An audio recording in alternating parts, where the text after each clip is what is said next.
नमस्कार दोस्तों, स्वागत है आप सभी का फिर से एक बार मेरे YouTube चैनल कंपटीशन हब पर। मैं हूं राहुल सेन। आपके प्यार और फीडबैक के लिए तहे दिल से बहुत बहुत धन्यवाद। जैसा कि आपको मालूम पड़ गया होगा कि इस वीडियो में हम चर्चा करने वाले हैं कि MPPSC जो है वो आपके यदि नेगेटिव क्वेश्चंस आते हैं तो उनको लेकर जो नंबर घटाए जाते हैं उसको लेकर जो है वो एक अभी लेटेस्ट अपडेट निकल कर आया है। तो उसी के रिगार्डिंग कवायद लगाई जा रही है कि काश यदि ऐसा ESP की परीक्षाओं में होने लगे तो विद्यार्थियों के लिए बहुत ज़्यादा बेनिफिट देखने के लिए मिल सकता है। नॉर्मलाइजेशन जो होता है उसमें काफ़ी विद्यार्थियों के अंक बढ़ जाते हैं, काफ़ी विद्यार्थियों के अंक जो है वो नीचे हो जाते हैं, जिससे उनके सिलेक्शन में और फेल होने में काफ़ी ज़्यादा डिफरेंस आपको देखने के लिए मिलते हैं। जिसका सिलेक्शन होना होता है वो डिस्क्वालीफाई हो जाता है और जिसका सिलेक्शन नहीं होना होता है वो डिस्क्वालीफाई नहीं होकर जो है वो क्वालिफाई हो जाता है और सेलेक्ट हो जाता है। पूरा नॉर्मलाइजेशन का खेल जो है वो इसलिए होता है क्योंकि शिफ्ट में जो आपके क्वेश्चंस के लेवल रहते हैं, कुछ कठिन रहते हैं, कुछ इजी रहते हैं, तो पूरा जो है वो उसको ओवरऑल कैलकुलेशन किया जाता है। यदि क्वेश्चन गलत है तो उसके नंबर डिलीट कर दिए जाते हैं, हटा दिए जाते हैं, उसको मार्किंग में नहीं जोड़ा जाता है या फिर प्लस पॉइंट उसका दे दिया जाता है। जो भी जो है वो PEV की तरफ से या फिर ESB की तरफ से डिसीजन लिया जाता है उस पर काम किया जाता है। तो इसी के रिगार्डिंग सारी चर्चा इस वीडियो में करने वाला हूँ। रिक्वेस्ट ये रहेगी कि ये वीडियो आपके लिए बहुत ज़रूरी होने वाला है, तो लास्ट तक जरूर देखिएगा। चैनल पर यदि आप फर्स्ट टाइम पर विजिट करने वाले हैं तो चैनल को सब्सक्राइब करना, वीडियो को लाइक करना और शेयर करना मत भूलिएगा, ताकि इसी तरह के अपडेट्स आपको समय पर मिलते रहें। चलिए शुरू करते हैं। देखिए सामने स्क्रीन पे आप देख पा रहे होंगे, परीक्षा के लिए PSC और ESB के नियम अलग, अभ्यर्थियों को हो रहा नुकसान। PSC देगा पूरे अंक, अब ESB की वर्ग 1 की परीक्षा में डिलीट किए गए प्रश्नों के पूरे नंबर देने की उठी मांग। देखिए थोड़ा सा जूम करता हूँ, आप ठीक से देख पाएंगे। एजुकेशन रिपोर्टर भोपाल, कर्मचारी चयन मंडल ESB की वर्ग 1, 2 और 3 की शिक्षक पात्रता परीक्षा में गलत प्रश्नों के निरस्त होने पर पूरे अंक न मिलने की वजह से बड़ी संख्या में अभ्यर्थी अपात्र हुए थे। हाल में मध्य प्रदेश लोक सेवा आयोग PSC ने बड़ा बदलाव करते हुए डिलीट किए गए सवालों के लिए अभ्यर्थियों को पूरे अंक देने की नीति बनाई है। उन्हें इसके पूरे नंबर दिए जाएंगे ताकि कुल अंकों के किसी तरह का अंतर ना आए। अब ESB की परीक्षाओं में भी यही नियम लागू किए जाने की मांग जोर पकड़ने लगी है। दरअसल ESB की परीक्षाओं में गलत प्रश्नों के निरस्त होने पर उनके पूरे नंबर नहीं दिए जाते, जैसा कि आपको पता होगा। ठीक है, यदि उनकी साइड से कुछ मिस्टेक है तो नंबर दे दिया जाता है, यदि क्वेश्चन ही गलत है, उसके ऑप्शन ही गलत है, तो वो क्वेश्चन जो है वो पूरा डिलीट कर दिया जाता है, या फिर जो भी उनका डिसीजन रहता है उसके हिसाब से वो काम करते हैं।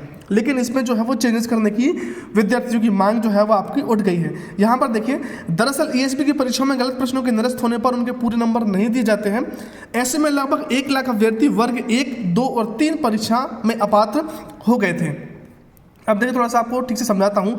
ESB भी PSC जैसे नियम लागू करें। ESP से जुड़ी परीक्षाओं की तैयारी करने वाले अभ्यर्थियों ने PSC जैसे ही नियम लागू करने की मांग शुरू कर दी है। पहले PSC की नीति के अनुसार गलत या ऐसे सवाल जिनके एक से अधिक जवाब होते थे उन्हें सीधे तौर पर गणना से हटा दिया जाता था। मतलब यदि ऑप्शन उसकी जो है वो 1 से 2 सही है और वो ऑप्शन में नहीं है कि दोनों 1 या 2 सही हैं, तो वो क्वेश्चन पूरी तरीके से हटा दिया जाता था। उसका कैलकुलेशन जो आपकी मार्किंग में है वो नहीं किया जाता था। ठीक है, उन्हें सीधे तौर पर गणना से हटा दिया जाता था। अगर 100 नंबर के पेपर में एक नंबर के 10 गलत सवाल होते थे तो उन्हें डिलीट कर दिया जाता था। इसके बाद टोटल मार्क्स 100 की जगह 90 रह जाते थे। ऐसी दशा में कोर्ट केस भी होते थे। इसी वजह से यह बदलाव PSC ने किया है। अब देख लीजिए, सेट में भी लागू हुआ है यह फॉर्मूला। अभ्यर्थियों ने बताया कि सेट में पूछे गए ऐसे सवाल जिनके 2 विकल्प सही थे, उनमें से कैंडिडेट्स के एक भी सही विकल्प लगाया हो तो नंबर मिलते हैं। जब दोनों ही नियुक्तियों के लिए अलग अलग परीक्षा का आयोजन कर रहे हैं तो डिलीट किए प्रश्नों पर भी पूरे अंक मिलना चाहिए। इधर ESB की परीक्षा में economics, maths, physics, English, biology, commerce, geography, Urdu, chemistry, history सहित अन्य विषयों में 146 प्रश्न निरस्त हुए थे, जबकि निरस्त हुए और जिन सवालों में चेंज हुआ उनकी संख्या 182 थी। यदि आपने सेट का एग्जाम दिया होगा तो आप बखूबी इस मैटर से जो है वो परिचित होंगे। थोड़ा सा यहाँ देखिए कि क्यों जो है ये कैलकुलेशन ज़रूरी है कि ऐसे नियम ESB की सारी परीक्षा में लागू हो। मेरी भी मांग है और विद्यार्थियों की भी मांग उठ रही है। चाहे बात कर लें आपका MP SI का बात कर लें, MP पुलिस कांस्टेबल का बात कर लें, MP पटवारी का बात कर लें, समूह 2, समूह 4, जितनी भी परीक्षाएं ASI, LDC, पंचायत ग्रामीण सचिव की जो वैकेंसी निकल कर आने वाली है, उनमें यदि ये नियम लागू होता है तो विद्यार्थियों के लिए बहुत ज़्यादा बेनिफिट यहाँ पर सिलेक्शन में देखने के लिए मिलेगा। देखिए, अब आप भी समझिए क्या है अंकों का गणित। अभ्यर्थियों के मुताबिक अगर पात्रता परीक्षा में 10 प्रश्न गलत पूछे जाते हैं और 4 विद्यार्थी हैं जिनमें एक परीक्षा के 60 अंक, दूसरे के 80, तीसरे के 100 और चौथे के 120 अंक आते हैं, तो इन्हें 10 प्रश्नों से अलग अलग अनुपात में अंक दिए जाते हैं। इसी वजह से बड़ी संख्या में अभ्यर्थी अपात्र हो जाते हैं।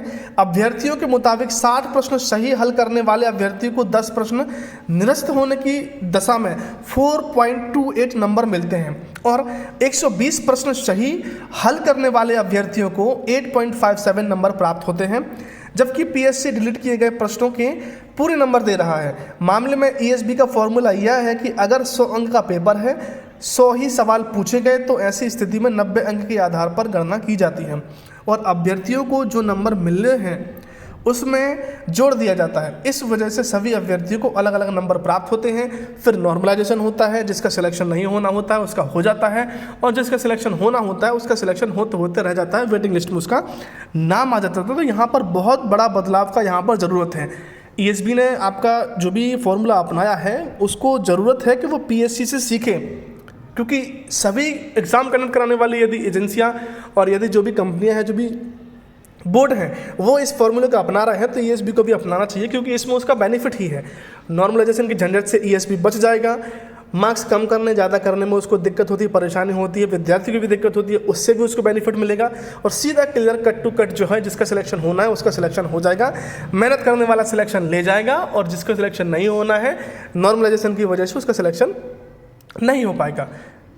उम्मीद करता हूं कि दी गई इन्फॉर्मेशन आपको पसंद आई होगी, और यदि आप लेटेस्ट अपडेट्स जानना चाहते हैं कि मध्य प्रदेश पुलिस आरक्षक भर्ती का रिजल्ट कब तक आ सकता है और इसकी फिजिकल की डेट जो है वो कब तक आ सकती है, मध्य प्रदेश पटवारी की यदि बात कर लें कि जो इसकी जांच चल रही थी वो बीच में लंबित हो गई है, तो कब से स्टार्ट होने वाली है, यदि बात कर लें आगामी भर्ती परीक्षाओं की, मध्य प्रदेश पुलिस एसआई की बात कर लें, मध्य प्रदेश पंचायत ग्रामीण सचिव की बात कर लें, या फिर बात कर लें आपका महिला सुपरवाइजर की, ठीक है, या फिर 50,000 पदों में और कौन कौन सी वैकेंसी निकल कर आने वाली हैं, तो इनका अपडेट यदि आप चाहते हैं तो रिक्वेस्ट ये है कि चैनल को सब्सक्राइब करना बिल्कुल भी मत भूलिएगा, क्योंकि पॉइंट टू पॉइंट इन्फॉर्मेशन आपको सरकारी भर्ती की, स्टेट की बात कर लें, सेंट्रल की बात कर लें, सभी अपडेट्स हमारे चैनल पर आपको मिलते रहते हैं। आप हमारे टेलीग्राम चैनल को, इंस्टाग्राम अकाउंट को, फेसबुक पेज को भी लाइक कर सकते हैं, वहाँ पे भी आपको जो है वो इन्फॉर्मेशन मिलती रहती है और मोटिवेशनल वीडियो, स्टडी मटेरियल भी समय समय पर आपको आपकी डिमांड के हिसाब से मिलता रहता है। कोई भी कन्फ्यूजन हो तो कमेंट जरूर कीजिएगा।